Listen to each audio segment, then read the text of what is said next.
نبداو اول ما بدا هذا الحماق، رجعوا اللور لالاف السنين ملي كانوا جدودنا الاولى الشغل الشاغل ديالهم هو المستقبل. كيفاش غيكون المستقبل؟ بحيث انهم كانوا كيتخيلوا المستقبل كيفاش غادي يكون، وذلك عبر قصص وخرافات اللي كانت كتنسج من وحي الخيال ديالهم. وكيفاش كان غيكون شكل التواصل بين البشر، انه غادي تكون واحد الوسيله خارقه غيتواصل بها البشر كاملين، ولات الانترنت. بحال دابا يمكن لكم تشوفوا الفيديو ديالي فين ما كنتو في العالم، وكذلك توقعوا بانه غادي تخترع واحد الروبوتات وغادي تخدم بلاصه البشر، وان هذا الروبوتات واحد الوقيته ملي غادي تطور غادي يسيطر على البشريه، وذلك بالذكاء الاصطناعي اللي البشر هو اللي اخترعوا وهو اللي طوروا. ويلي هذاك الشيء ديال الافلام الامريكيه اللي كنا كنشوفوا، داك الشيء ديال الخيال العلمي وقيلا غيولي بصح. ومصيبته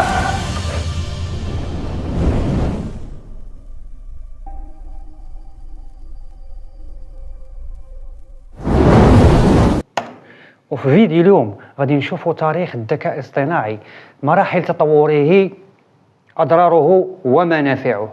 معكم محمد الهادي. ما تنساوش تخليو لايك، سبسكرايب وجيم. وكذلك غادي نشوفوا واحد أخطر منتجات الذكاء الاصطناعي، واحد الناس ناري مشاو فيها.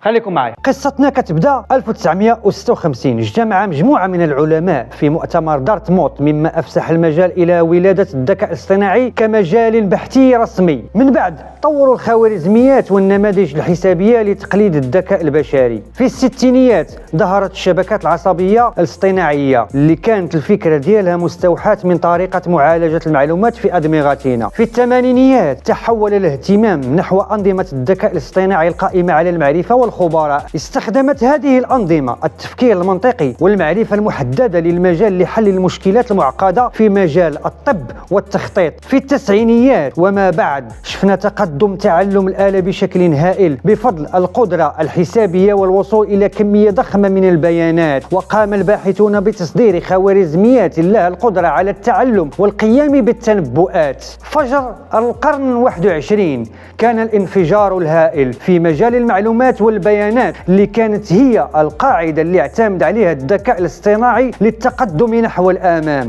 ثورة تقنية التعلم العميق الذي يعتمد على شبكات عصبية ذات طبقات متعددة غيرت مجالات الرؤية الحسابية واعتراف الكلام ومعالجة اللغة الطبيعية. توسع مجال استخدام الذكاء الاصطناعي في كل المجالات. الصحة، قامت الخوارزميات في المساعدة على تحليل الصور الطبية والتشخيص. النقل، ظهرت سيارات ذاتية القيادة التي أمنت قيادة آمنة وسعيدة. التجارة والتسويق، منح الذكاء الاصطناعي الشركات توصيات شخصية وإعلانات مستهدفة مما يعزز تجارب العملاء. أصبح الذكاء الاصطناعي متقدم خصوصا في مجال علوم الكمبيوتر بهدف إنشاء أنظمة قادرة على أداء مهام تتطلب عادة ذكاء بشريا مثل التعلم والاستدلال والإدراك واتخاذ القرارات. يتضمن الذكاء الاصطناعي تطوير خوارزميات وبرامج حاسوبية تستطيع تحليل البيانات والتعلم منها واتخاذ تنبؤات أو قرارات بناء على هذا التحليل. ويا أصحاب المونتاج ومشيتوا فيها.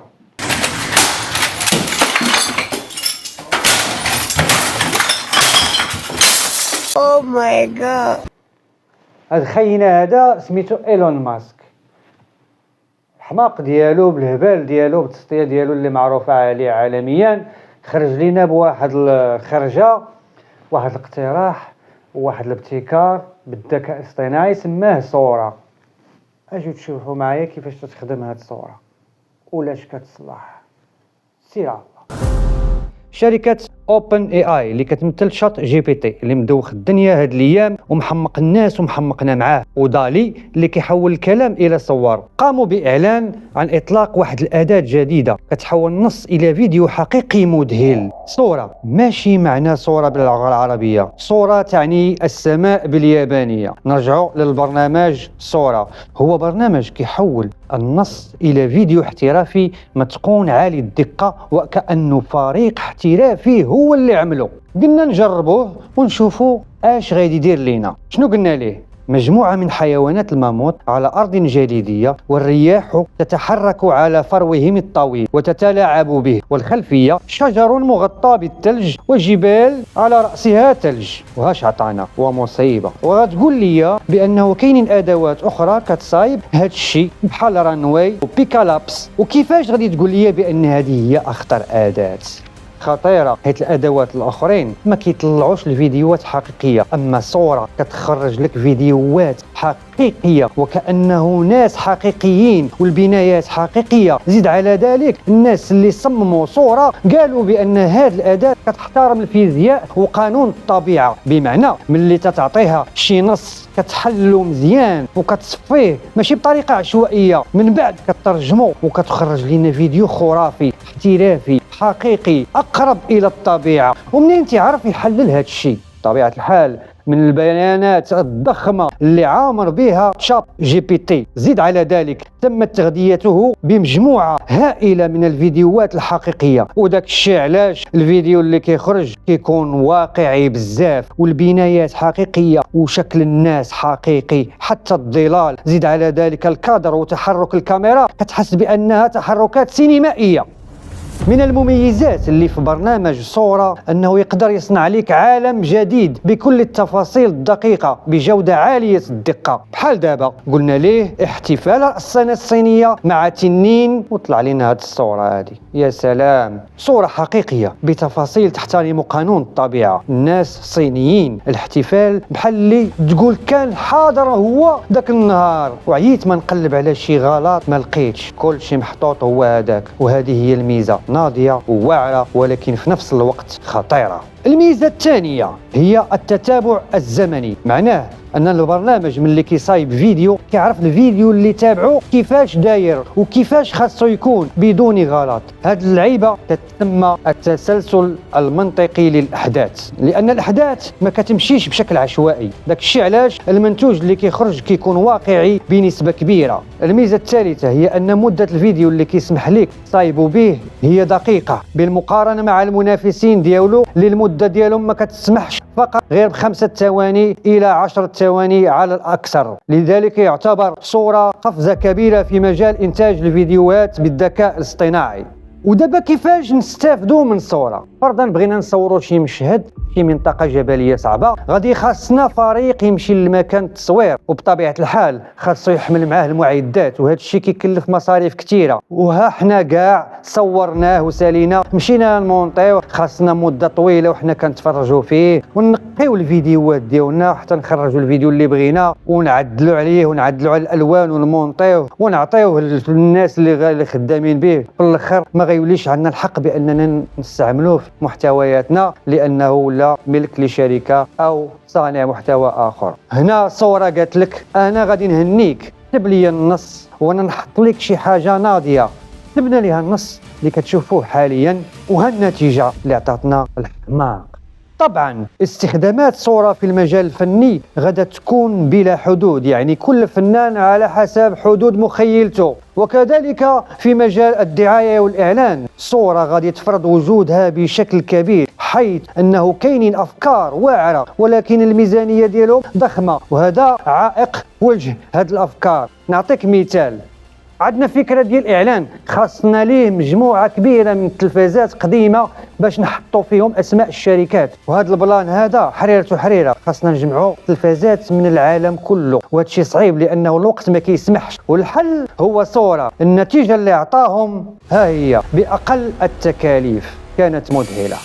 شركة اوبن اي اي ما طرحتش المنتوج للمستهلك العادي لأنه باقي فيه بعض نقاط الضعف، وراه خدام على هذا الشيء كتصلح فيه. اولا باقي تيخلط ما بين التفاصيل المكانيه، بحال هذا الفيديو هذا طلبوا منه شخص عادي على مشايه كهربائيه صاوب الفيديو هو هذاك، غير انه نسى دار الشخص غادي في الناحيه الخاطئه. كذلك مشكل التوالد الذاتي بحال اللي واقع في هذا الفيديو، كلب كيخرج من كلب مشكل. أكبر مشكلة كتواجههم حاليا هي مشكلة الأطراف البشرية، الأصابع والأيادي ما كيصرعهمش. وحتى ضالي اللي كيحول الكلام إلى صورة عنده نفس المشكل، وهما حاليا الآن غارقين تيصايبوا كيصلحوا في هذا المشكل بعد ظهور تقنية صناعة الفيديو بالذكاء الاصطناعي برزت مخاوف من هذه التقنية. ممكن نستخدموها في شي لعيبات، راكم فاهمين. تخيل معي الكم الهائل من الإشاعات اللي غادي تخرج نهار غادي تولي هذه الأداة في متناول المستخدم العادي. وأبرز سبب اللي مأجل طرحه هو أن أمريكا قريبا فيها الانتخابات الرئاسية، وهما خايفين إلى طرحوها غاديين شي ناس يستخدموها على المرشحين الرئاسيين، وغادي تجونا مجموعة من الفيديوهات المضللة، وغادي صعاب علينا احتواء الوضع. هادشي علاش اوبن اي اي ما غاديش يطلقوها، وفي الغالب غادي يطلقوها حتى مورا الانتخابات الرئاسية الأمريكية باش ما يتقلق منهم حتى واحد. راكم نتوما عارفين توجه اوبن اي اي كيف عامل. سام ألتمان الرئيس التنفيذي لشركة اوبن اي اي قال اليوم في مؤتمر القمة العالمي للحكومات قبل إطلاق برنامج صورة قبل يومين: خاصنا ندير وكالة دولية تختص في الذكاء الاصطناعي بحال الوكالة الدولية للطاقة الذرية. وقال لهم راه الذكاء الاصطناعي هو القنبلة النووية ديال هذا العصر، خاصنا نضبطوه ونتحكموا فيه ونراقبوه باش ما يزهقش من يدينا.